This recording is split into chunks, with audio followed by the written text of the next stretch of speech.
Hello and welcome. This is a video that I am testing out the idea of. I want it to be a little more informal. I want it to be a little fun.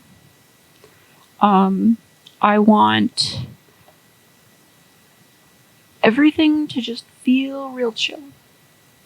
So this video is going to be a look at the timeline of my human AU, at least so far. There are small things I'm still figuring out, and there are things that aren't really important for the overall plot.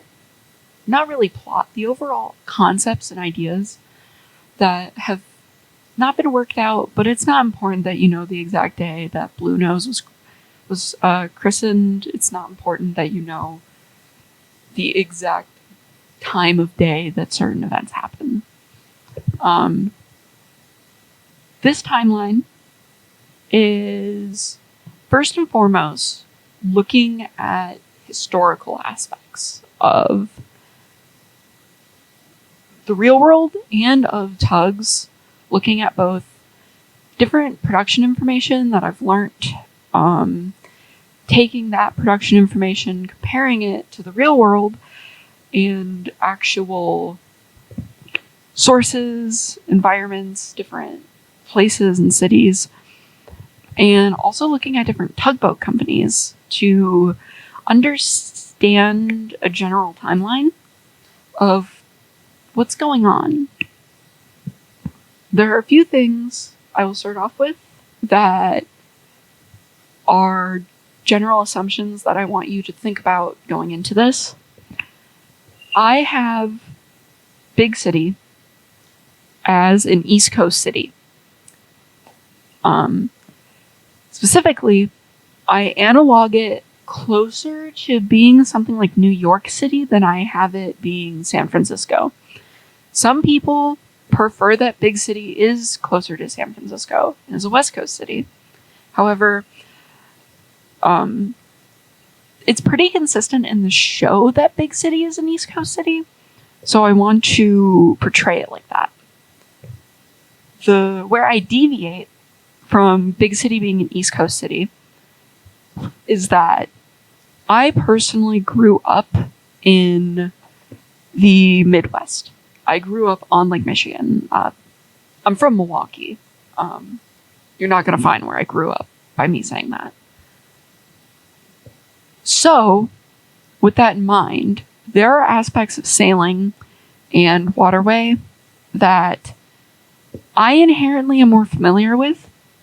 I'm more familiar with deep river systems, creek and wastewater being open channel. I am more used to lakeside port activity, which is not super different from oceanside when you are talking about the Great Lakes in the United States. However, it is good to note that there are differences. I grew up in a Navy family. I spent many years of my childhood on base. My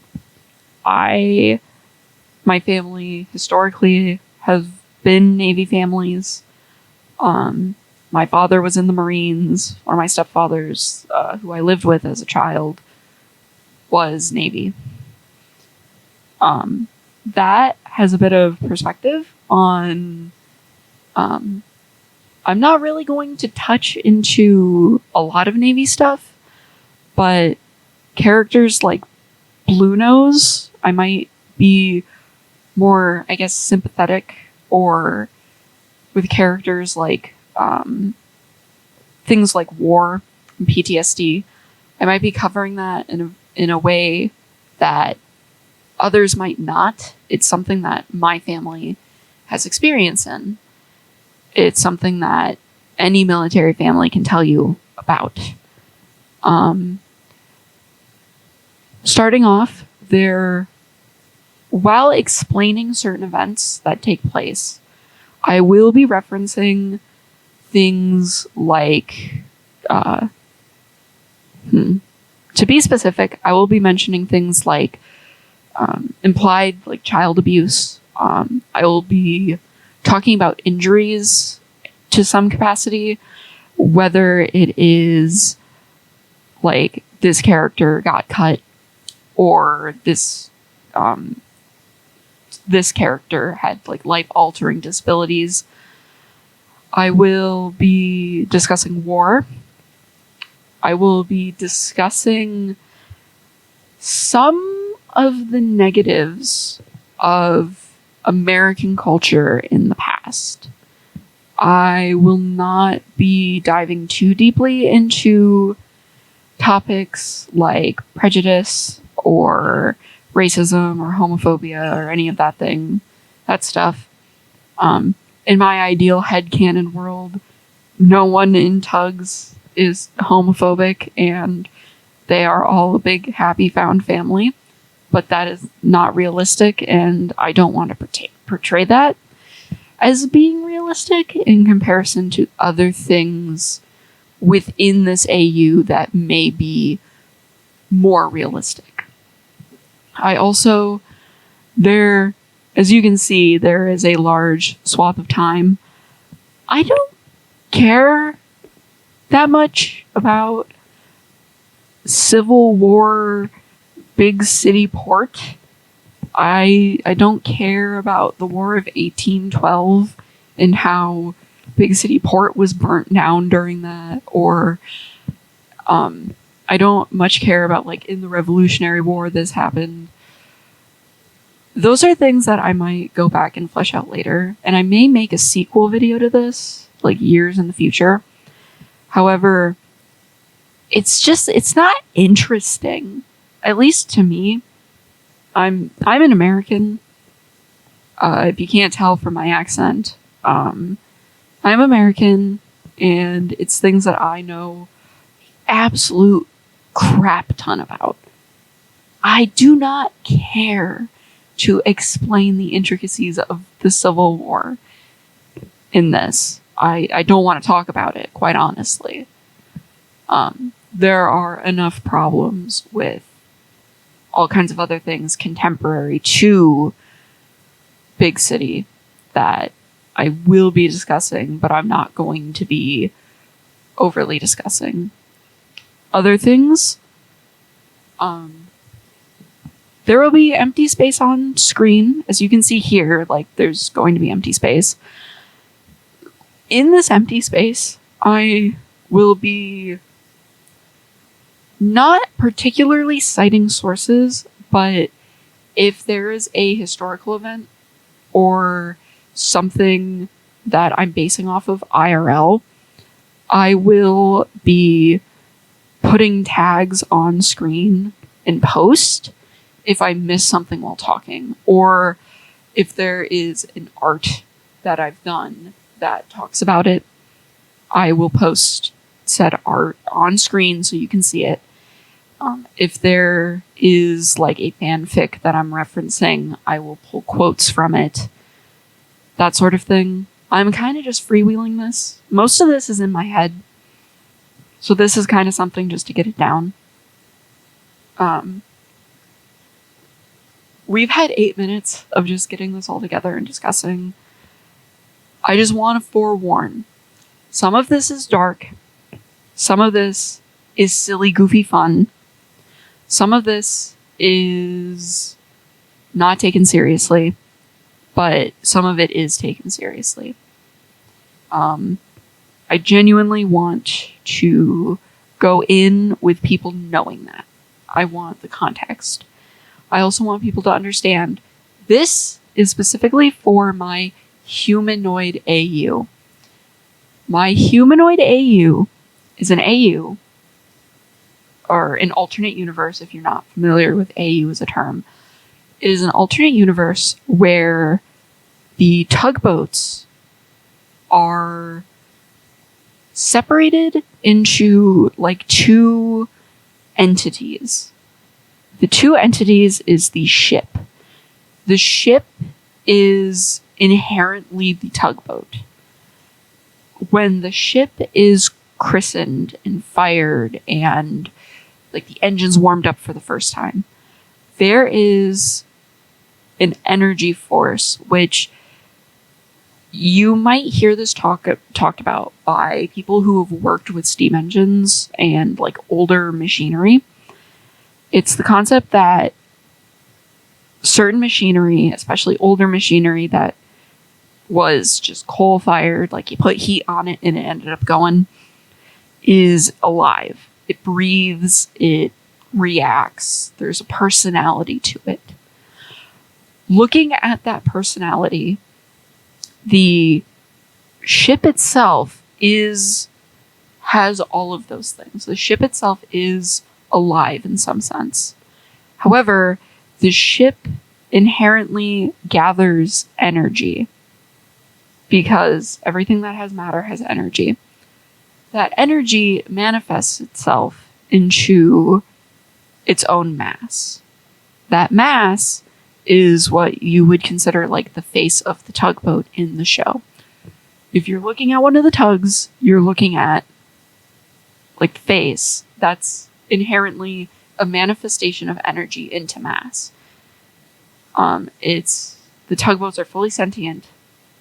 The ships themselves and the mass that is formed off of the ships are like co-symbiotic relationship. They exist as two different forms of the same form. The ship is like let's say like a lightning rod. Like lightning strikes that. That's where the energy comes from. Whereas the mass is where the energy is stored like a battery. The forms do not inherently require that there is energy inputted into the ship for it to exist. Once it exists, it has its own like metabolism, and the energy exists, and the energy cannot dissipate as the mass is solid. This also means that the ship component could theoretically be like scrapped. It could be destroyed beyond repair. And the humanoid form may still exist. I am clarifying this now because I may discuss things later that you go, this is a boat? No, it is a boat. It's not entirely a boat. I also want to preface, there are OCs, there are headcanons, there are wacky hijinks, there are character relationships that are not in the show. I am not going to touch on shipping in this beyond he character got divorced. Haha, funny event happens. There are ships that I personally do ship in tugs. They're not important. They're just not important to this. So I'm not really going to bother anything with them. Headcanons are somewhat important. And the OCs I mention because they're dear to me and they mean something to the AU. I am not going into the nitty-gritty of every single tugboat that has ever existed for every single tugboat company that I mention, but I am going to touch base on a couple important OCs, both ships and humans.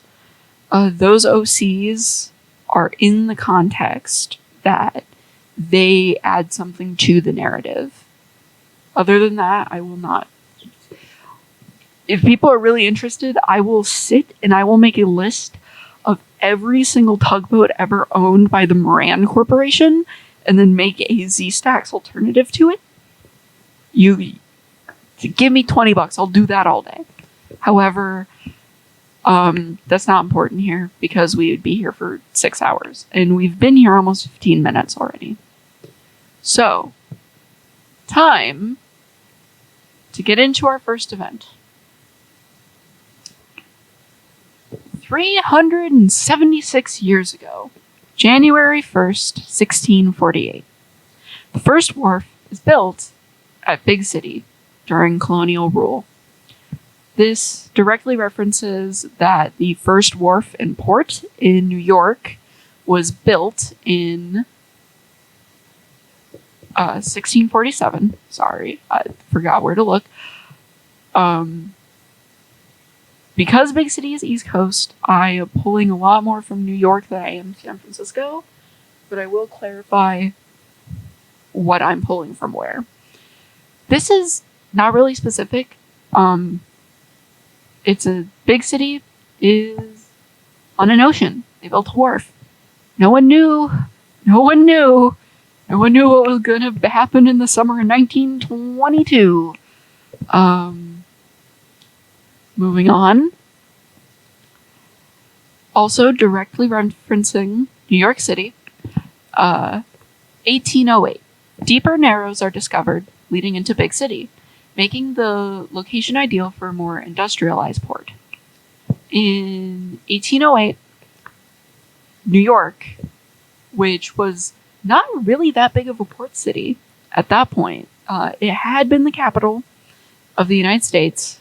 It had all sorts of things going on, but it actually was not as big of a commercial port as you may imagine, because traversing the local waters was highly dangerous.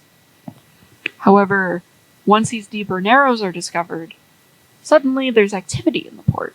Now we are getting to more specific information. In 1819, the Tyne Steamship Corporation is formed. I am directly basing this off of the Tyne River and the birth of tugboats. I'm not saying that tugboats were born in Big City in my AU, but what I am saying is OJ is literally Appleton Hall, and I want OJ to still have roots to the Tyne. I've definitely changed little old Eppie's history, but I definitely want to pay homage to that. It's very important.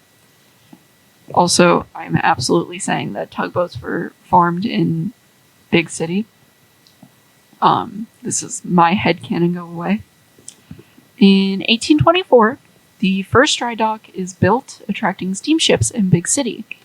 This is a parallel to New York. Steamships were very rare and could only go where they could be serviced. A wooden ship can be serviced without lifting it out of the water because wood is inherently buoyant. Steamships cannot be made out of wood because that is a bad idea. So, when you are looking for ports to service, you are looking for ports that would be able to service you as well as you service them. It's a mutual relationship. So any port that builds itself infrastructure will have people to come use it. People who come use it will inherently build the infrastructure. That's just business stuff. It's not really important.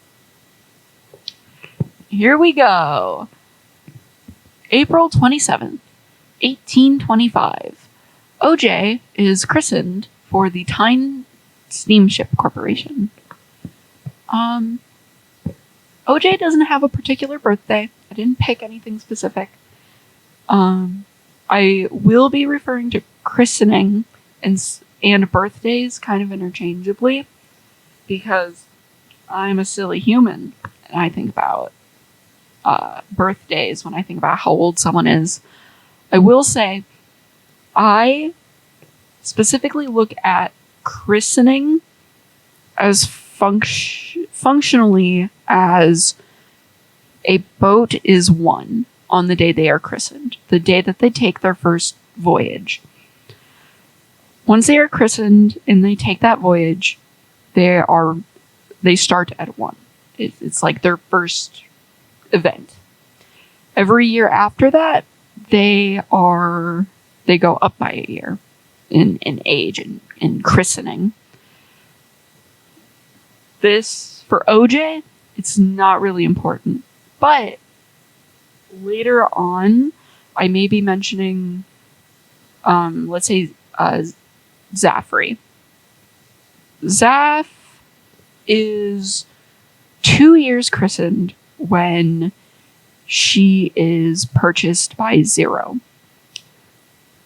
Zaff has only technically been around for about 12 months. It's a very technical, like, this is when she has been christened. So she's a year old, but she's 2 years christened. I will most likely be referring to ships as their christen date, even if I say birthday. So, like, noting that. Moving on from OJ and that little explanation, we scroll on quite a few years. Here we go. In 1853, Peter Island, which is the small island that appears on maps for TUGS, but doesn't actually appear on the port set, it is turned into a immigration station. This is a reference to San Francisco and their immigration stations opening at this time. Technically, there would have been previous immigration stations and immigration points in Big City, but it's formalized at this point into Peter Island. Moving on, in September of 1855, the Fulton Ferry Service is started under the Tyne Steamship Corporation as the Port Steam Ferry. This is still in the era when, if a ship is a steamship, they call it a steamship. It's because it's still very new. I think this is based on a real ferry. I cannot remember. I will put on screen if it is or not in post. Moving on, we have, I think that is a mistake. I will come back to that if it's not a mistake. In 1863, on January 1st, the modern Big City Harbor Board is formed with the intent of designing canals and waterfronts to organize shipping traffic in the river mouth systems. This is both somewhat specific because one of the harbor boards, I do not remember, it was New York, I believe. Or was it San Francisco? Well, it was one of the two cities. I will pull up the information later. Formed a formal harbor board to start works projects in this time. I love the idea of Big City looking like my hometown with all kinds of canals and rivers flowing through the city. I love thinking about it. It's homey to me. So I will be referring to canal and river systems. At some point, I will flash a map of my headcanon of what Big City looks like. There's a lot more waterfront than there is in canon. The river system is kind of twisty. Doesn't make all too much sense, but makes sense to me. And that's why I have it here, because this is my headcanon. In 1869, the Big City Bridge is constructed. This directly parallels the Brooklyn Bridge. The Big City Bridge is the bridge that goes over the tugboat. The two tugboat companies. It is the one that's just directly right up there. It forms as a walking and public transit bridge. It eventually gets converted over to cars. I do not specifically have it when it is converted, but at some point it does get converted. In 1870, the Big City Harbor Board is put in charge of all port developments in the region. This, I believe, is San Francisco. A harbor initiative was put out for San Francisco to cover small areas of the outskirts of San Francisco. So weird small ports. All of it is incorporated under San Francisco. If this was actually New York, I will put it up on the board. In September of 1871, Fletcher Marine starts business. Fletcher is one of the previous tugboat companies. We will be talking about which tugboats end up working for Fletcher at some point. I will be referring to tugboat companies from the Big Five. The Big Five was 5 tugboat companies, including what becomes the Star Tugs and what becomes the Zero Marine in the actual show itself. With referencing them, it's just something to fill out lore. None of them are too specific. However, okay, I believe the Dewey error before was, I think that's supposed to be a different company, but that was the predecessor to Zero Marine in the production documentation.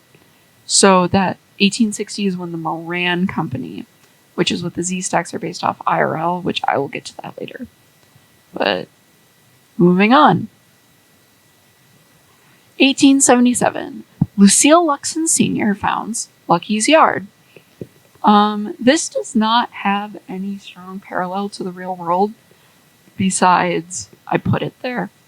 Lucky's Yard, at least in my headcanon, is very historical to the port. It's not as old as the port, but it definitely has been growing with the port for many years. It is just, it's starting to get its handle on. You'll also notice at some point on this list, I will admit to it now, Lucky's Yard stops being mentioned. It's not that I am like, and Lucky's Yard goes bankrupt and they stop existing. It is a facet of, I don't know what to do with Lucky's Yard, I'm quite honest. I don't have any headcanons for Lucky Jr., who is going to be mentioned later. I don't have any family headcanons, and I don't have any and it gets bought out at this date by this company. So I will just be continuing on. And imagine that Lucky's Yard is still in the background handling things. I just don't know the specifics of what it is handling. In May 1880, the Tyne Steamship Corporation is reincorporated as Atlantic Charter. Atlantic Charter is one of the specific Big Five tugboat fleets in the original concepts. Tyne I have reincorporate into Atlantic as sort of like a nod to the Tyne River being, across the Atlantic. It's a UK institution. The Tyne River does not exist in America. It could. I could be real silly, but it doesn't. So, continuing on. We have a few more years. And 1890 I was off by one day. 1889, December 31st. Zorin is christened for Atlantic Charter. This is very specific to me. In doing research and looking at production information and just general photos and comparisons, Zorin is the smallest of the harbor tugs in port. That's even including OJ. Technically, Blue Nose and Boomer are smaller than him, but I believe both of them are based on river tugs. I will put up information for Boomer because I do not remember what he is specifically, but I'm not even sure that he's smaller than Zoran. With Zoran being smaller than any of the other harbor tugs in the port, it makes sense that he's older. It also makes sense that Zoran's been around for a while. He has a good handle over the port, and not just in a like, oh, he knows what he's doing, but in a Zoran understands like, go here to do this thing. I can be here and won't be seen by this. So I like the idea that he's been around for a while. I also personally, I love the idea of the tugboats having some interaction with each other beforehand, working in their respective fleets in the time that we know. I absolutely love the idea that Zoran and OJ go way the hell back. Like, Zoran skips out of Lucky's yard and he's like, I was born a day ago and I am carefree and I have nothing but rainbows in my head and I need to grow up and become a big, strong tugboat, because that's what Zoran would sound like, because we're fucking around. And OJ is like, oh, look at this whippersnapper. You know, I've been around good old 50 odd years at this point. I think he's been around longer, actually. And, oh, you come over here and you can warn the slip next to me, you little scamp. And then they have, like, this amazing dynamic. And then Zoran gets to, like, his, I'm not a little tugboat anymore. I'm a mature tugboat. And I'm totally not having an angsty teenager phase. And then Zoran is like, oh no, I don't respect you, OJ, because you're old. And then OJ is like, oh, Zoran. And then there's like a sitcom laugh track. This is everything to me. And then we'll get on to like Zoran's history later. But then after that, everything just gets convoluted as shit. And they're still seeing each other daily. But like Zoran's a cranky asshole now. OJ's old as shit and half broken most of the time. Atlantic Charter fucking doesn't give a shit about either of them. And throughout all of this, Zoran is like, you're old. I don't like you because you're old. And you used to tell me what to do. And then OJ is just like, oh, Zoran. And like, just kind of looking out for him just a little bit, you know, as much as an old man can. And then, like, you get to like munitions, and they've had all of this tension for years. And then Blue Nose is like, fuck off, OJ. I think you're stupid.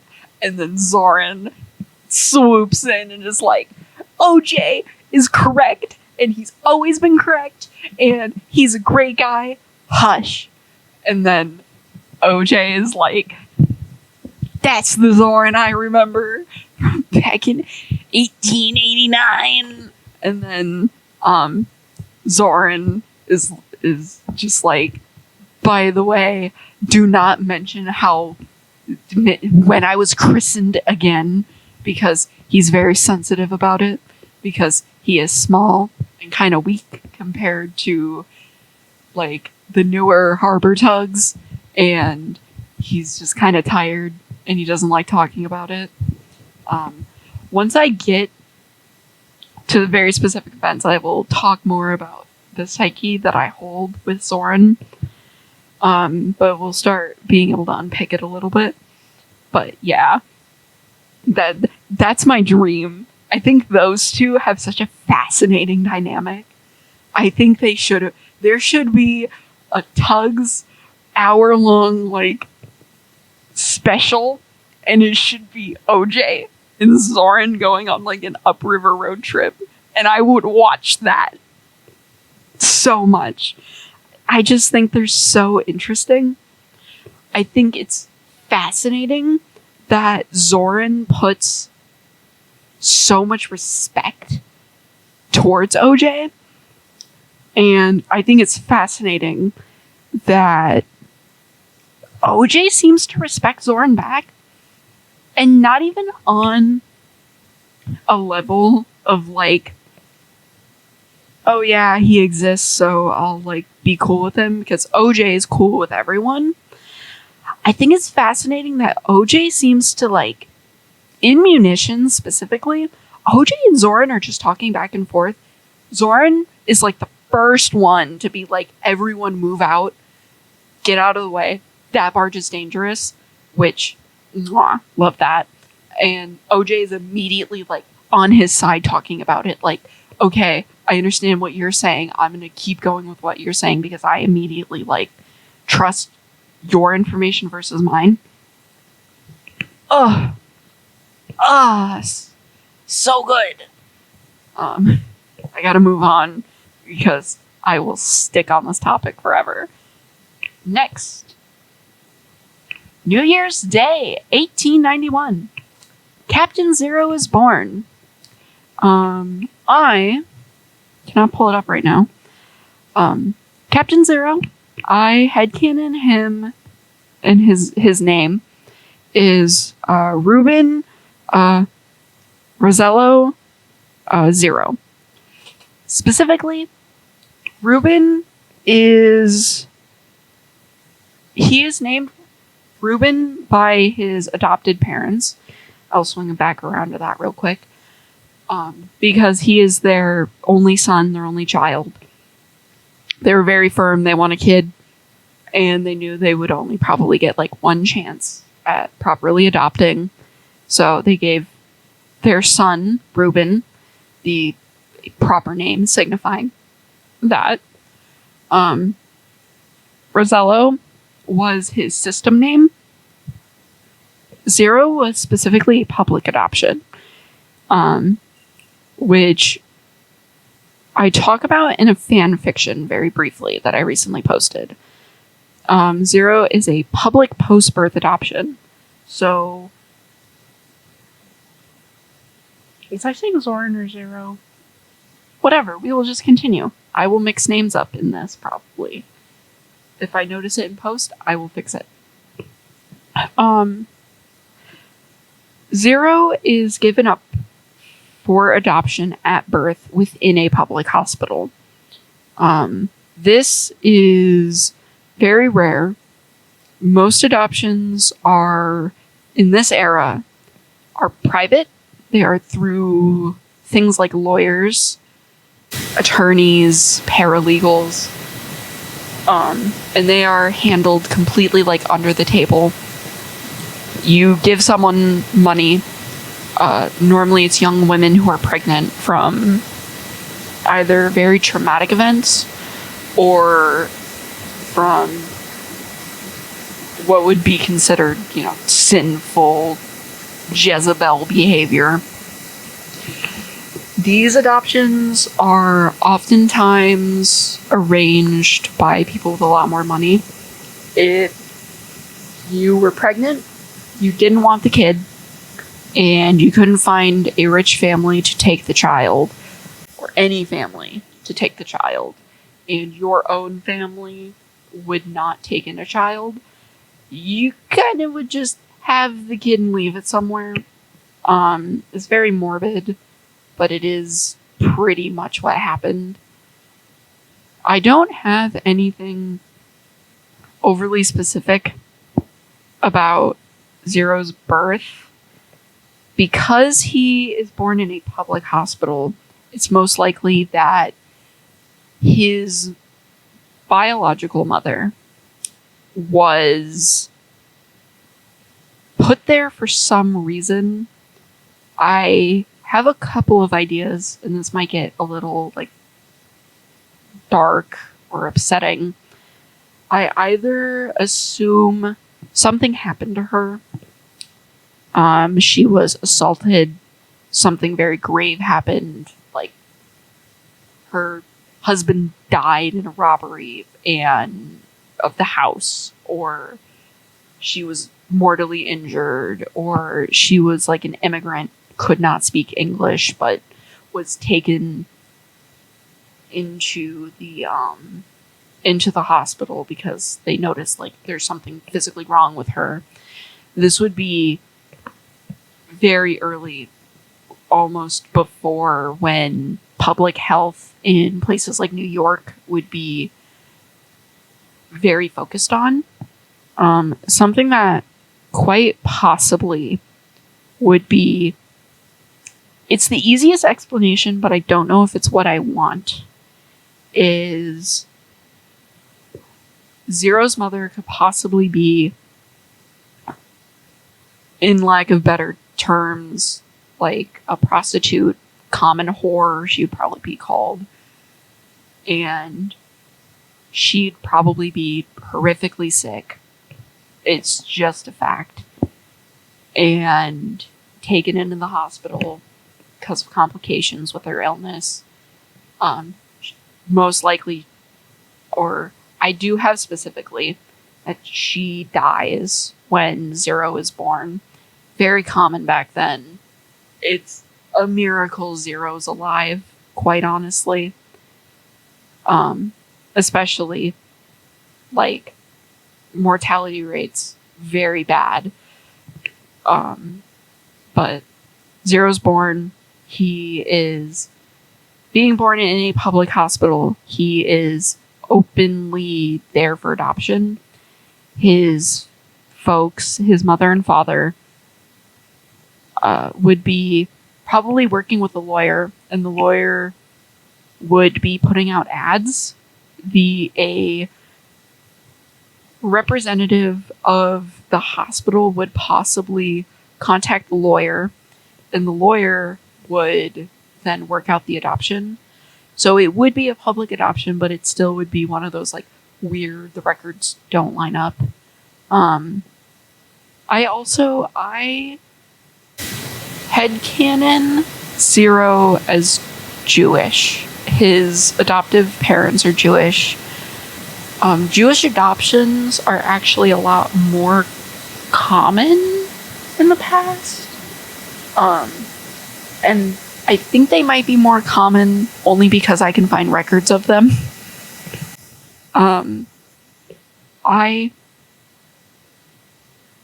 This is very specific to me, but a few years ago, I found out my family was Jewish before we immigrated to America. So I'm ethnically Jewish, at least partially. And it was during one of my previous TUGS phases that I learned about this. And I was doing a lot of research into Judaism. And I think I just kind of applied the headcanon to Zero without really thinking about it, because I was trying to find some way to like connect to that. And now that I am older, yes, I can see that that was probably not the wisest choice in terms of the evil guy in the show who is evil, and I headcanon him as Jewish, but the headcanon means a lot to me because I learned a lot about like my family and myself. I was raised Catholic, but not really. I never attended church or anything. But learning about Judaism and learning about just like the cultural aspects of it was very eye-opening for me as a person. And I kind of take the experience of me learning about all of these things and putting it on Zero is kind of just like my way of talking about it and reconciling it. I don't want to get into like too many specifics, but yeah. It's something that's important to me because it helps me like think about myself and put it somewhere where I can explore it. So, yeah. Also, I very specifically put Zoran's christening day and Zero's birthday on New Year's Eve and New Year's Day. When there is alcohol involved, Z-stacks do not work for 3 days. 2 days for partying, 1 day to throw up. This is very dear to me because I think it would be so silly that, like, oh, New Year's, like, we have a holiday off. We may as well, like, celebrate the captain's birthday. Oh, Zoran, you're a year older. And then they just get trashed. They get destroyed. They get utterly obliterated. And it is wild. It is absolute rager.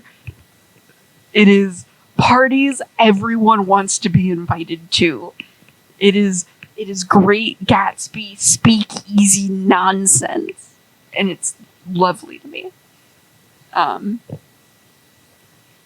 think I said I was going to circle back around to something. I don't remember what it is. Oh, early childhood for Captain Zero. Zero, who Captain Zero specifically, I will be referring to as Zero. Captain Star, I will be referring to as Star. Makes it easier. In early childhood, Zero gets polio because he is a child and polio exists. So he gets polio. He recovers. He has asthma and a cough for the rest of his life. Just 1890s kids things. He's not doing the greatest. Asthma at the time, because there is no real treatment and there is not really anything you can do, just will affect you, and that's it. He has a cough. He gets sick easily. At some point, when he is a little older, he gets measles, because it is the 1800s and just 1890s kids things. However, he gets measles after he had polio, which is the worst case scenario that you could ask for. So his poor health is basically put into one step from the grave. He gets very sick, and he gets susceptible to a lot of things that before polio, you insert this disease here. It's not a big deal. He got polio and he survived, so everyone thought he was good. He's not good anymore. This is a bad thing. It leads to him being very much like a hypochondriac. He gets a little sick and he gets very sick in his head. It also leads him to being very sensitive to being around illness and thinking a big city port as a analog to New York. New York was a cesspool in this era. Up until like the 30s and 40s, New York had horrible mortality rates. Like infants dying by the dozen every hour.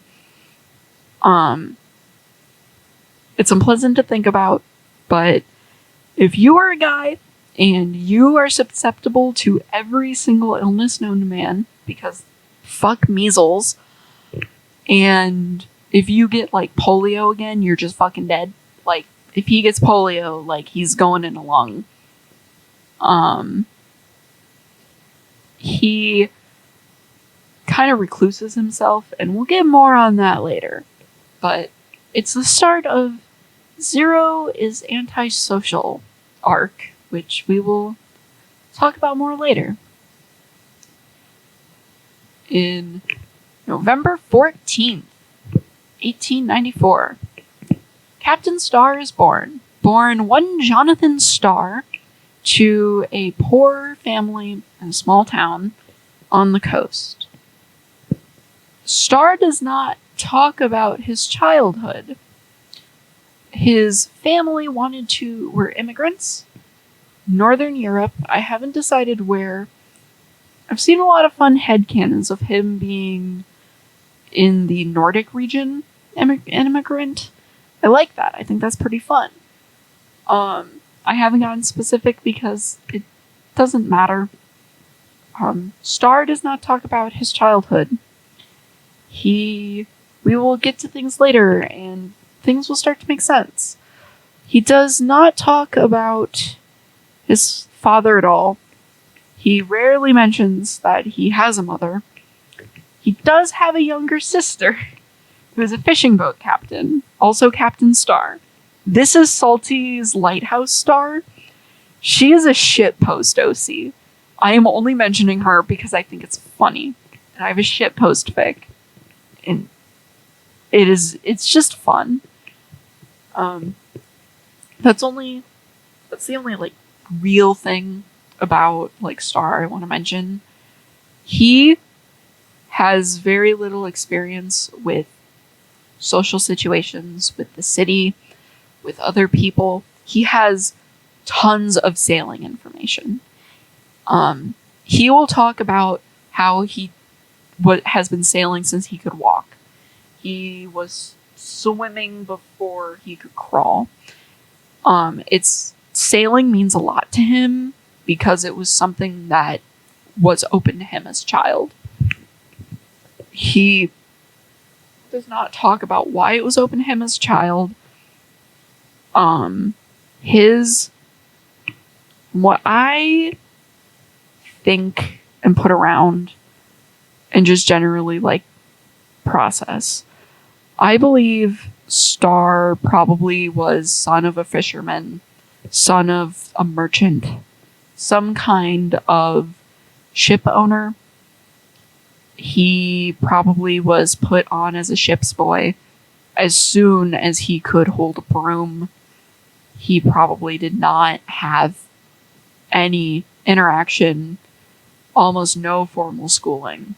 He was pretty much just left to his devices for any of those things. And we will get to more continuous things later about these kinds of things. But moving on, in 1899, federal funding is granted, and Big City starts stretching out larger channels in Big City and various local smaller ports upriver. This is a direct reference to New York City. Basically, in 1899, the federal government said, crap, we need better ports. All of our ports suck. And they basically threw millions of dollars at every single port up and down the East Coast and said, make yourself better. This was good because it led to a lot of growing establishment. Wasn't good because it kind of just ate itself. New York very much got control of a lot of ports in the region that it probably shouldn't have. There are ports that existed that were just kind of swallowed or closed down. I think Big City is a nicer city than New York is, in the sense that they took money that was given to them by the federal government, and instead of chewing up all the small ports and then making themselves like the only port in the region, they invest in the smaller ports. It's kind of noteworthy because Uptown and Midtown both have very, very sprawling port and like dock areas. Around New York, that's not really a thing. It's either the port in the city or bust. And I want to believe Big City said, you know what? We'll allow these smaller regions around us to grow. I just think that's nice. 1901, Zorin is bought by Fletcher Marine Towing. Fletcher is one of the other big five companies. I think I mentioned it. Zoran, who is about a decade old. He's around 11 years christened right now. Zoran is inherently a stubborn character. He does what he does, and he does it well, and he does it his way. I would think that if you are a captain of a fleet of boats, that would be annoying as fuck to you. That you have this little guy who is running around, like, with decent skills. He understands what he's doing. He clearly is intelligent, but he's mouthy.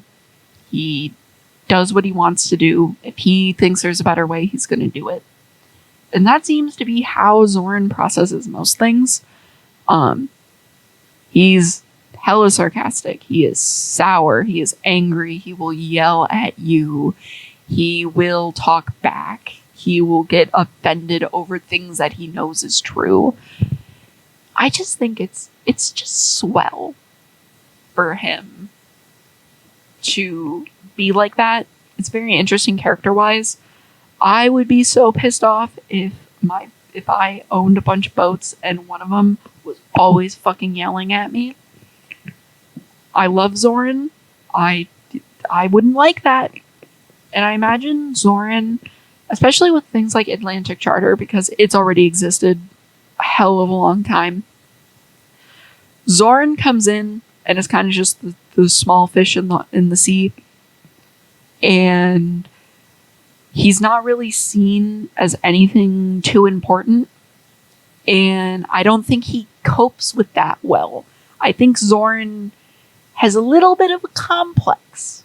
He thinks he is hot shit. And while he can be hot shit, I don't think he processes it well. So I feel like Atlantic would be like, we'll get some money off of him, but I don't want to deal with his ass anymore. So off Zoran goes to his second company. Following, later that year, 1901, in May, Zebedee is christened for Atlantic Charter. I just think it is so nice that Zebedee gets to hang out with OJ, because they also would have such a great dynamic. But that dynamic would be OJ being like, you're such a nice lad, and like pat him on the head, and then Zebedee would be like, I have like this crippling, horrible worldview where everything is miserable, and I think everything's bad, but also I inherently want to be good, but I don't know how to process this. And then OJ would be like, there, little guy. You want to go tow some barges. And I think that's neat. That is all. Also, you'll notice almost everyone is like interacts with OJ. It's just, mwah. OJ is a great character for other characters about Softload, because he's old as shit. 1904, May, because I didn't fully research it. The Panama Canal is completed. Big city starts to become busier than ever. New York, in 1904, when Panama Canal opens, becomes a floodgate. It is insanity. It is nonsense, is what it is. And as all of this continues, it just gets slammed and slammed and slammed. Basically, because New York is a known city, and it's a very easy place to stop for an easy Atlantic voyage, the Panama Canal opens, everything from the Pacific goes to New York, and everything going to the Pacific goes to New York. Later that month, in 1904, Zach is christened for Atlantic Charter. I think Zach and Zebedee are just pals. They interact so nicely. They interact so nicely. And I just want them to be buddies. Just big pals. Alright. 1905. The Port Steam Ferry is sold to the Fulton Ferry Incorporation. Atlantic Charter says goodbye to the Fulton Ferry. Farewell. You are no longer ours, and it flies away. I also specifically did this because OJ entirely murders one of his old friends. And I think that's silly. Alright, continuing on. July 1908. Zero is kicked out of his parents' house as punishment for participating in organized crime on the side. He starts work with the mob as an accountant and a secretary. Zero's parents thought they were kicking him out, and he would cry a little bit, and then he'd be like, I want to come back inside. I am 17 years old, and I'm scared, and this is very dangerous, and I am very small, if you didn't know, and very sick, and I will not do crime again. And what they end up doing is making it worse, because it is 1908, and that is what parenting does. Zero's involvement in organized crime is very much the same way that I think the Z stacks follow him when it comes to crime, where he can be like a jar of honey. He is flattering. He butters up his tugboats. I feel like you're an impressionable teenager in the early 1900s. Your ass is falling for that too. And especially because he's been very sick in his life, it gives him a sense of control. And that control makes him do dumb shit. And that dumb shit, mwah. I like to think that Zero did genuinely start in organized crime, not trying to be the cool guy that hits people with baseball bats. I think that's something inherent to him.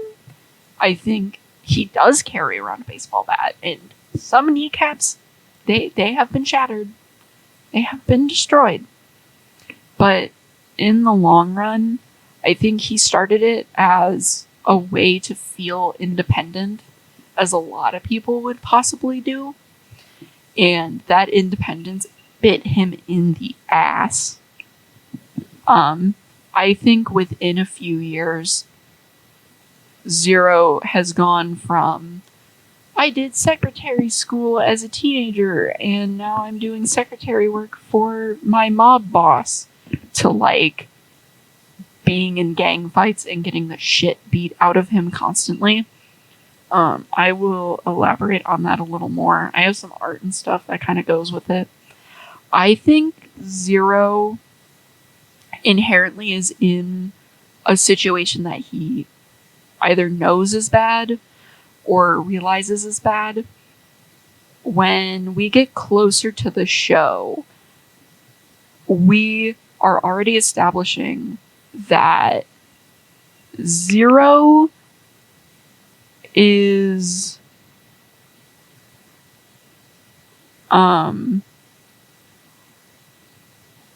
Zero is moving away from crime in a very direct way. Him cutting ties with Johnny Cuba is very interesting because in reality, you do not go, hey guys, don't talk to Johnny Cuba again, we're not friends anymore. What happens is someone ends up dead. And no one is dead in this situation. So it reads to me that either Zero is inherently trying to move on from that sort of crime, or something happens and he's no longer like welcome in that scene. So he's trying to make sure that his own fleet isn't wrapped up in it. Sorry, my cat's on my lap. He might jingle a little. And with Zero not being directly involved in crime as a scene. Beyond obviously the man is rum running and doing bootlegging and doing counterfeit and black market stuff. That's just inherent to his character. Like,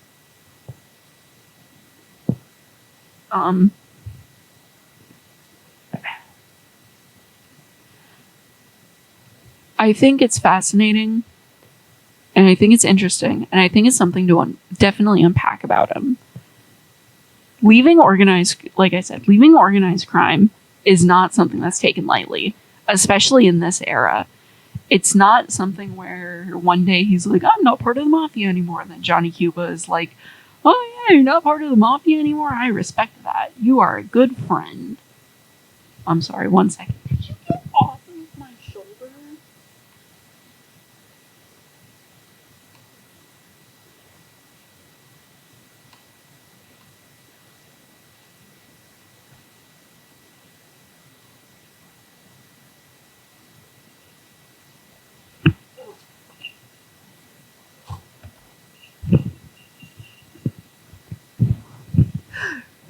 Sorry about that. Things to cut. Yeah, I think there's a lot of like very interesting things to like denote about Zero, especially just in the context that once you say you are no longer involving yourself in a form of organized crime, you are essentially saying you are no longer a part of any. Or if you are a part of it, your involvement is drastically different than it used to be. So as we go forward, Zero's going to start not being as involved in organized crime. And it's going to be very clear. And there's not any specific turning point for him, but it's a gradual thing. I think that's interesting. All right, moving on. April 1910. Star joins the Navy. If you're paying attention, Star is 16. Star lies about his age. Very common thing to join the Navy. However, it's not wartime, and it's not lead up to wartime. In 1910, no one knew the Great War was going to happen. When Star leaves home, he leaves. And he says he's done and he's gone. And he barely looks back. I like to think that he corresponds with his sister because she is my shitpost OC, but also because I think that's inherently nice.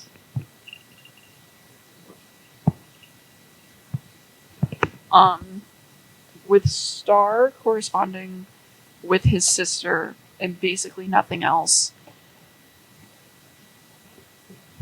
it gives him sort of like a lack of a crutch.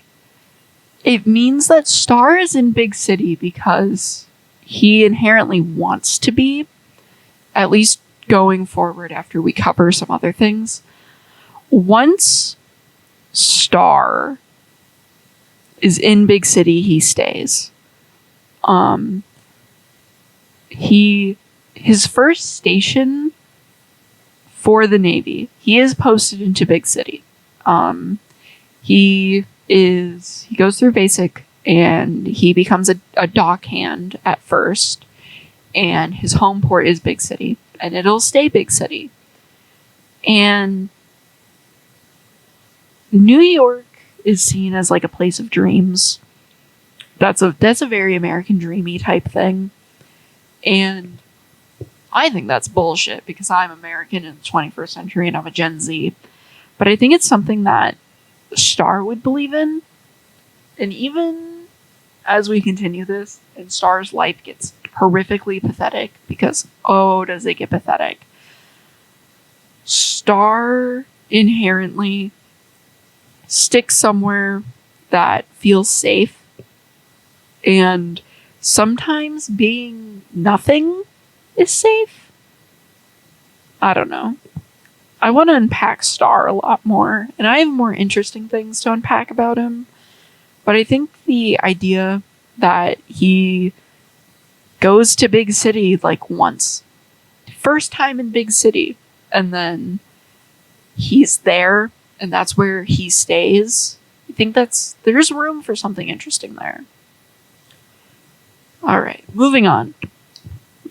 In May of 1910, Zoran is bought by the newly formed Dewey Tugboat Company. This is where I actually meant to put where Dewey is formed. Ignore earlier. Dewey is the predecessor to Zero in the documentation. Zoran is bought basically direct, like a company forms, they buy a group of tugboats, and Zoran is the product of that, like buyout. At this point, Zoran is about 20 years old. He probably is starting to show his age. He's definitely has a reputation at this point of being hard to manage, being talky, being sour, being just a little difficult. As this all continues, who knows? Who knows? Well, I know, but who knows? We're going to learn some more about him. In July of 1910, Zero and Star meet. I do have art about this. I will put it up on screen. Zero and Star meeting is Star does not know what he is getting into. Star does not understand big city. He does not understand what's going on in big city. He's never been in a big city before. And he's walking around and he goes, man, these docks sure look old. And there's a lot of people around who are kind of sketchy. And I'm in my little sailor blues. And I told the Navy that I was 18. I am visibly not 18. But the Navy doesn't give a shit. And I'm just going to skip my way through this old dock area. And then he gets mugged. Because of course he gets mugged. Because he's a dumbass. And he's very unworld aware. And our little friend Zero, with his little baseball bat and his horrible crime skills, goes, oh, look at that pathetic little sailor. Oh, he's so cute and innocent. I bet I could beat the shit out of the people mugging him. And so he does. And then the little sailor is like, gee, mister, that was sure scary. Thanks? And then Zero is like, what the fuck are you doing down here? You are a toddler. Like, bruh. What in the shit are you doing? And Star is like, I'm new here. Because he doesn't know what the fuck's going on. And Zero is like, okay, you need a friend because you're gonna get yourself killed?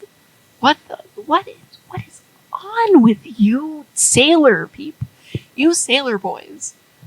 Guess I'm not gonna meet up with the guy I was supposed to meet. The guy he's supposed to meet is Johnny Cuba.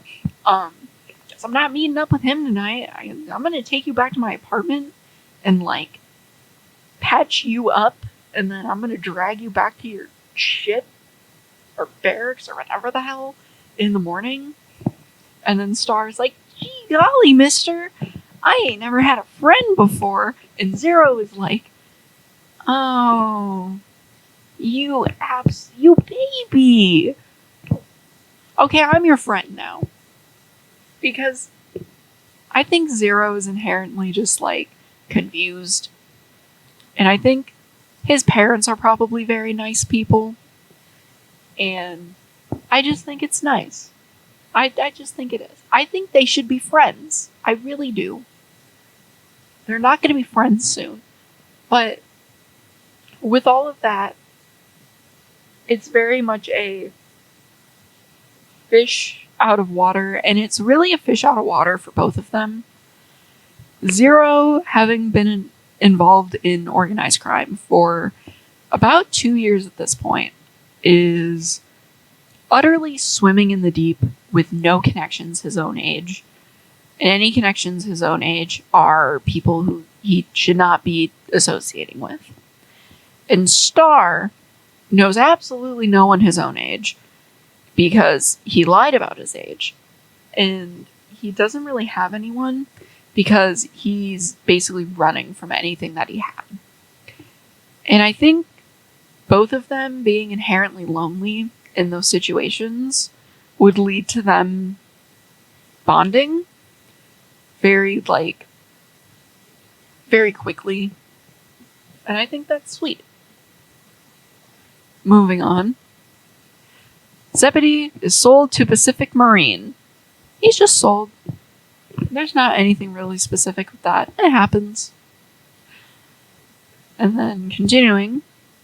In March of 1912, Lucille Luxon Sr. retires, leaving Lucky's yard to his son, Lucille Luxon Jr. This is the Lucky, the Captain Lucky that we know in the show. He is a mechanical genius. He has been working on boats since he could talk. It is everything to him that he gets to just do boat shit all day. I just think Lucky is a happy guy. I just think he is. In November of 1912, Star has his accident. Star probably at this point is at least assigned to some form of boat instead of just working dockhand. At this point, Star is working anchor maneuvers and a not too common, but common enough incident that can happen, especially when you're working on large ships and you are barely 18, is it's a little gruesome. You can get caught in lines on ships. It's honestly a very easy thing to happen. Lines you don't want to be caught in are tone lines, which are normally taut, anchor lines, which are not taut and become very taut very rapidly. Star would most likely be working anchor maneuvers, and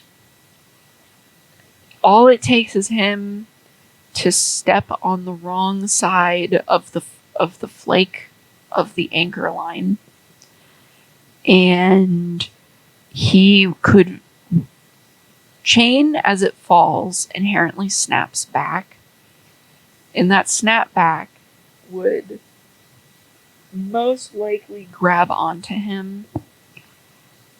I don't think I want to talk too much more in detail about that, but Star's leg, and it's his left leg and his left arm, are snapped up into an anchor line, and his leg is amputated above the knee, which is very traumatic physically, and his arm is very severely broken. He most likely ends up with horrible concussion. The best thing that happened to him is that the leg goes, because otherwise he would not have survived that situation. However, Star is very, very severely injured, and he's not going to be recovering physically. He will be able to recover eventually, but mentally, Star's entire life was sailing in the Navy up until this point. And his own carelessness is what does him in. And it's not even intentional carelessness inherently. But because of that carelessness, it's kind of removed from him. And it's not going to leave him anytime soon. I fully believe Star can't listen to the sounds of rattling chains well into the end of his life. Star struggles to process that his goals in life were to be a sailor, and that doesn't exist for him anymore. And I think that's going to be a lot of what finally makes him fully reclusive and reactive. And his goals were very I am going to be a noble sailor, and I'm going to be in the Navy, and I'm going to do great work for my country. And that's snapped away from him just right when he thinks that his life is finally going. And it's not going to be fun for him. Early 1913, Dewey Tugboat Company signs 10 cents build contract. This is the only build contract on here, but we will get to why. Later, in 1913, Star is discharged with honors. He's injured in the line of service. He's a young man. He does great work on a ship, and the Navy would definitely be like, hey, you're okay. We're going to give you a nice pension, and we're going to send you off. Star moves in with Zero. At this point, Zero has been living in his own, shit-ass apartment for 3 years. And it's just two bros chilling out, living together. I also believe that Zero's family would inherently be like, oh, Ruben, you have a roommate? Oh, he is our son now too. Come over here, sweetheart. I just think that's nice. I think he should have someone. Do you have to ring your bell? Okay. Very quickly, after that, Dewey Tugboat Company scraps its 1 and 2 tugs in anticipation of 10 cents. 10 cents is hot shit because he's going to be brand new. And Dewey Tugboat Company is kind of a dumbass. Plans are made to replace Soren. Zoran at this point is 2 decades old, and he's stubborn. The Dewey Tugboat Company does not give a shit about him. Following that, Star starts work at Zero Tailors, Dressmakers, and Dry Cleaning. Star working for Zero's family is everything to me. I personally headcanon Star as doing needlework, specifically knitting, crochet, that kind of work, which is very tedious, especially because he massively injured one of his hands. He'd need to do very intensive physical therapy to get use of it back.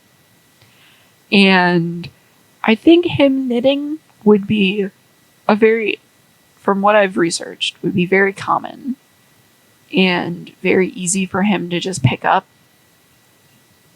just going forward. So, Star starts work there. I like to think that he never stops working for Zero's family just to piss Zero off. Star picks up knitting and gets good at it, and then Zero's folks are like, ah, yes, Ruben's weird goy friend. You are also our son. Knit 3 sweaters by next Thursday. And Star is like, yes, sir, on it. And this is very specific, but if you notice, in my art and writing, Zero gets all of his clothing from his family's textile work. In this, for the TUGS, for the Z-Stacks, he very, very continuously gets new knitwear, like undershirts, sweaters, scarves, that kind of thing. Star is sitting in his office between yelling at his boats, knitting away sweaters for Zero. And Star knows damn well that that's what he's doing. Zero's parents know damn well that's what he's doing.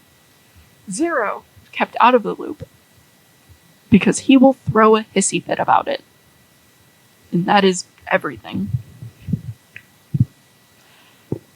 After working full-time at the tailor shop, in late 1913, Star starts work at Lucky's yard. He misses the ocean, my guys. That's like the only thing. He still, and will, for the rest of his life, continue doing cloth work for Zero's family, but it's not as, like, full-time he's there doing it.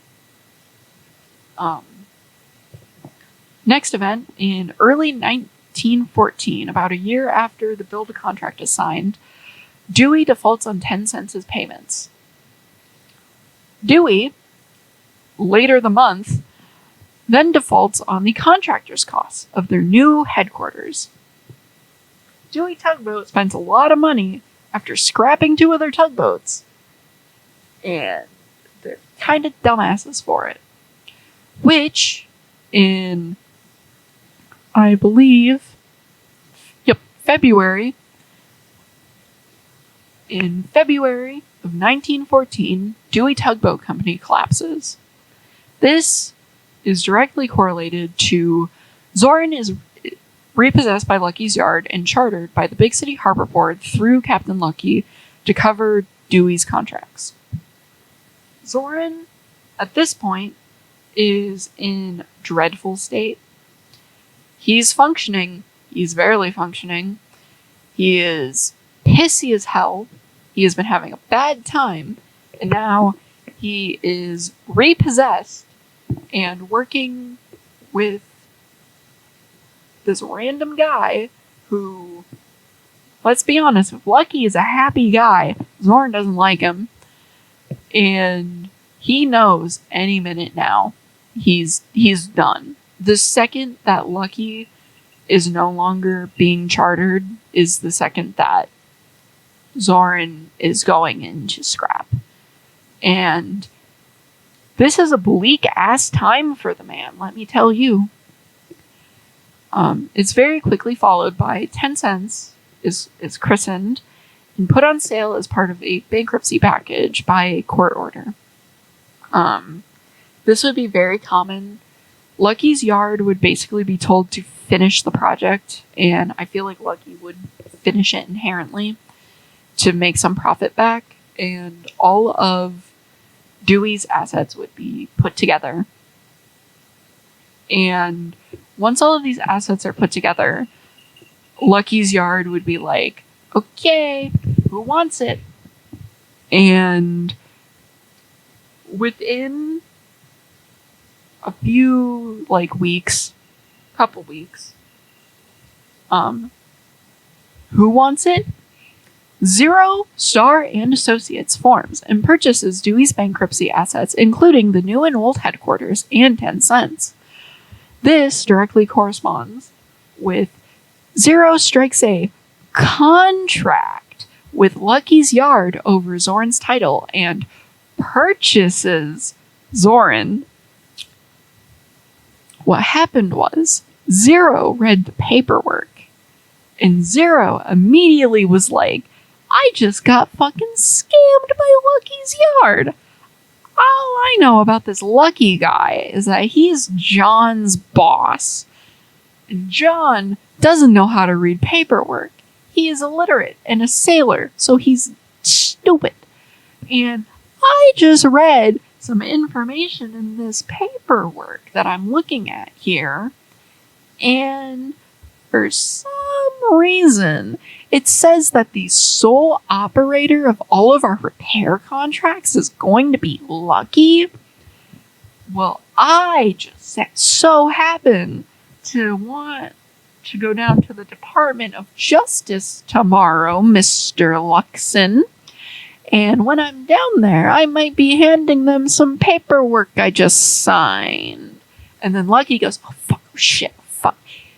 John was right. The man reads paperwork. I shouldn't have fucking done that. Oh, God, oh, shit. Okay, what do you want? What do you want? I'll give you the money back. And then Zero turns around and he sees Zorn basically crying because he knows he's dead. And is like, I want that tugboat. And Lucky goes, you want Zoran? I mean, sure, he kind of sucks, but here. And then Zero is like, yes, 2 tugboats, more profit. And then he goes home with Star and 10 Cents and Zoran down to like their new building, and they're all getting settled in. And Zoran is like, man, I thought I was gonna be dead. I'm like 20 years old, and I'm like 25 years old. And then Zero's like, hey, I'm like 23 years old.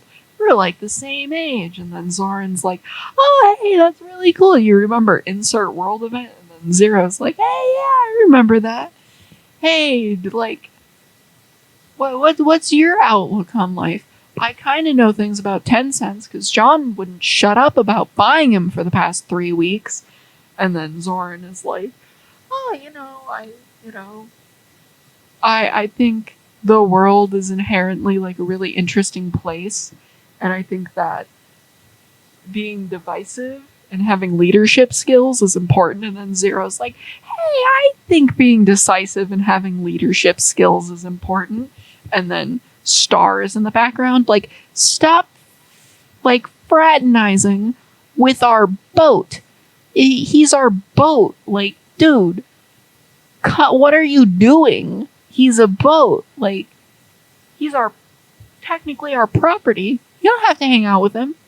Just leave him. And then Zero is like, well, isn't he like our employee? I mean, I think I should treat my employee nicely and like, hey, do you want some new clothes? You look like you'd been through hell and back. And Zoran's like, I haven't gotten new clothes in like 15 years. And then Zero is like, boy. And then that starts a fight between Zero and Star, where Star is like, dude, he's a boat. It's not that deep. And then Zero is like, well, he depends on us. You gotta be at least nice to him, because Zero is entirely functioning on transactional relationships because he's used to the mob, which very fun. And Star has no idea that Zero is doing organized crime because all he knows is, oh, that's an accountant and a secretary I live with. And his boss beats the shit out of him. And that's not cool, but now we have our own company, so that won't happen anymore.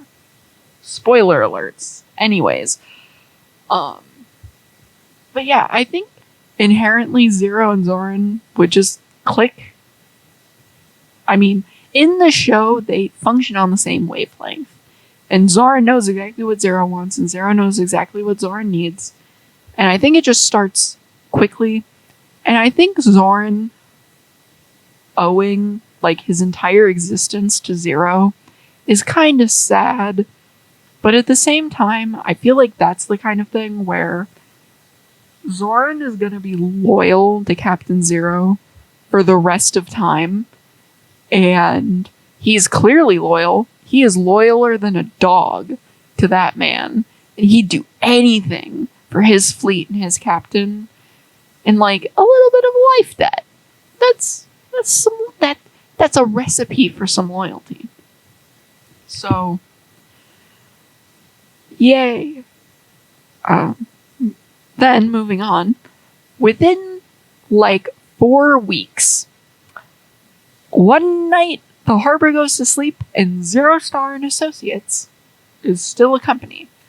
And the harbor wakes up, and Star Tug and Marine is there, and Zero is nowhere to be found, and there are some very suspicious stains all over the dockside of what is now Star Tug and Marine, and Zoran is nowhere to be found, and I have an unpublished fic that explains this whole night. But basically, Zero kind of just fucks off from organized crime because he buys a tugboat company, and his old boss is like, "Kid, I do not appreciate you doing this to me after I gave you a nice salary and an apartment. So I'm gonna send the boys to come and get some loan pay back from you." And Star, who is just vibing in the office, is like, "Hey, Zero, why are there a bunch of guys with guns? Why are they dragging you by the hair and making you open our safe?" And Zero is like, "Don't question it. Don't say anything. Don't look at them." And then, very specifically in this situation, Zoran, who is a resourceful boat, notices shit is going down and inherently would want to, at this point, Star is about a year out from his injury. 10 Cents is 6 weeks old, and Zoran is like, "I have to protect an infant and an invalid. This is not great." Oh god, oh no. And Zoran, in his protective swing, is inherently probably violent because he is a boat and he doesn't know what the fuck's going on, and there's a guy with a knife and another guy with a gun, and he, in this situation, he straight up protects the shit out of Star and 10 Cents. This is the important bit. He's not even here to protect Zero because Zero is being dragged around by the sleeve, and there's a gun to his back, and Zoran is he is either dead or he knows what he's doing. I'm not bothering that. But I am gonna bother about these other people who don't know what's going on and don't have the experience of knowing about these things. And Star interprets Zoran being a proactive leader type as, "Holy shit, the tugboat is really violent and is in on whatever the mafia shit was." And importantly, Zero gets injured, really injured in this situation. And after that, Star goes ballistic and is like, "I want the man out of my apartment. I want to not see you, Mr. Scrap Heap Tugboat I didn't like and didn't want." And all of this is gone. I don't want to deal with it anymore. Because Star is idealistic, and he sees something not idealistic and says, "Fuck that." And then, as he continues on, he's like, "Just go. Just be gone. Nope. Not dealing with it. I don't want to see you, Zoran. I don't want to see that man. I know he's bleeding all over you, but no." And I think that after a few years of Star and Zero being the only people who really have each other, and Star getting shook up like that and being so reactive, is just, it's divorce material is what it is. These two, Star sees his ideals in the man that he lives with absolutely crash into the ground, and then he's looking at at basically like at his husband, and he's looking at like his older son, and he sees a violence that he never knew existed in Zero's heart, and then he sees that being echoed in his boat son, and then he feels like his world break, and like one of the people was probably like pushed 10 cents, and 10 cents is like crying because he doesn't know what's going on. He's 6 weeks old, man. He learned how to read yesterday. And he's just like, I can't deal with this right now. I am upset. I'm scared. I don't know what to do. I was just robbed. And my business partner, who's also my best friend and the guy I live with, just let me get robbed. Not a fan. Didn't want that. Can someone help me? I don't know what's happening. It just, his world implodes, and it implodes so perfectly all at once. And Star is just like, get out. Just go. I don't want to deal with it. It's the same thing as in like Pirate. Star hears 10 cents. He knows 10 cents didn't steal the barge, right? Star has the faith, and he knows his tug, and he should believe him. But at the same time during Pirate, Star believes that the client is right because the client said so. And he has the evidence that the barge isn't there, but he knows in his heart that 10 cents didn't steal the barge. But he's doesn't have proof that 10 cents didn't steal the barge, right? And his first reaction is, I'm going to believe what I do have evidence for, which is the barge is gone. The client says 10 cents didn't deliver it. 10 cents says he did deliver it, but he can't explain and he can't prove it. So I believe 10 cents fucked up. And I don't believe him discussing, trying to be like, no, I delivered it. Like, there's no reason why I wouldn't have delivered it. And Captain Star just does not believe his ass. And he goes straight to like, nope, you're on dredger duty. You're on dredger duty. I don't want to look at you. I don't want to argue with you, and you're done.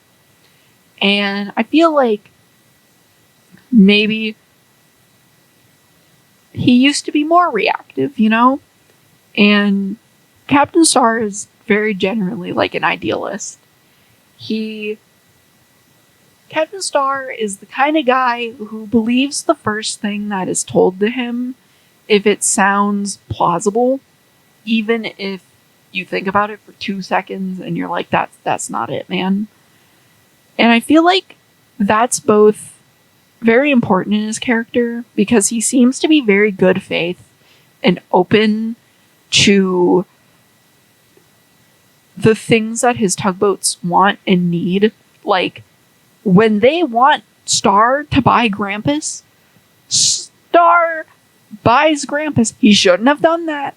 He's not eating for the next 6 weeks, but he does it because it's in good faith that his tugboats don't want their friend to die.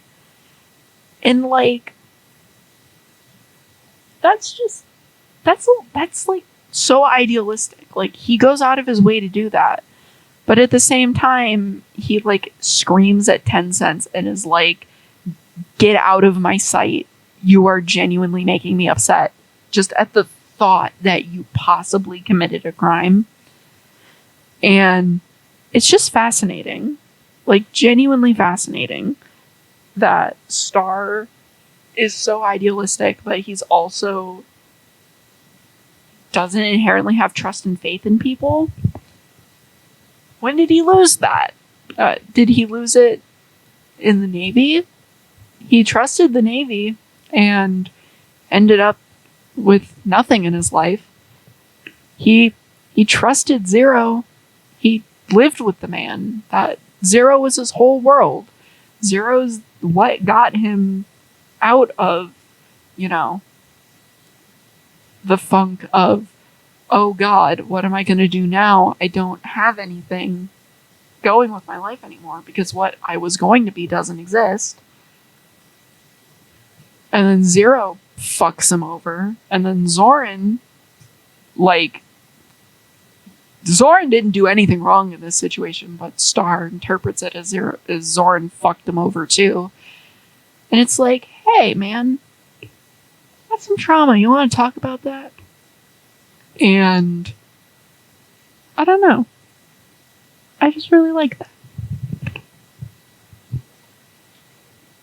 I think this is going to be the end of part 1, starting with the start of Star Tug and Marine.